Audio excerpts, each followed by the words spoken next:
我记得有一次他101跨年。你一定要讲这个吗？你很烦。我本来想在节目里讲，但是你看这么多人问，总是得说些什么嘛，对不对？所以有一次他在101跨年，然后我们一票姐妹啊，对，一票姐妹他在跨年，就刚倒数完，我就接到他的电话，然后他声音听起来就喝多了，然后喝多了，然后我就跟他说，他就说喝多了，然后他现在因为各位知道信义区跨年叫不到计程车嘛，走不出去嘛，所以他就打给我，我就跟他说，那他说他走不出去，他说他现在有点喝多，我说那你就待在原地别动，哪里都不要去这样，那我就去接他。可是我从来没去信义区去跨年，对他也要走的，我也不知道封路，所以原来从敦化忠孝东路从敦化就开始封路，你知道吗？那我就从下了车就从敦化跑到基隆路，用跑的。我在基隆路口。我叫他在基隆路跟忠孝东路的路口，然后在那里，然后接到他，再扶着他一路走回他住的地方。所以那时候已经离婚了。哦，离很久了。那还那么在乎彼此，为什么？就家人，你对家人也是会因为我如果找我，就像你们刚才问他说他为什么会愿意来帮我站台或者是什么，其实我们就像家人一样，我们其实不像媒体写的这么金氏夫妻，我就是。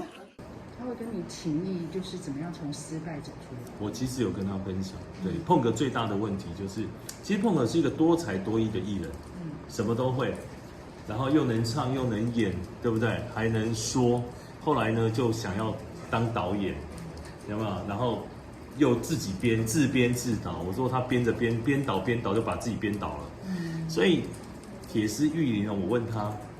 在电视上就看到了，是要花钱去电影院看。你把自己喜欢的，然后当做人家会花钱的。其实我们分享很多，而且我最多的分享是怎么去面对问题。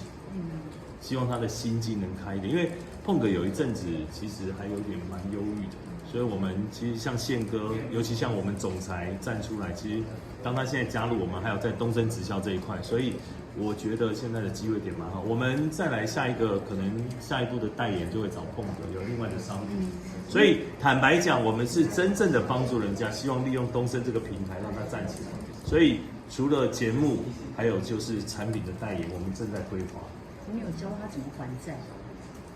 有，对我教他就是说，对，不要跟 A 再去借钱还给 B， 那还是欠债。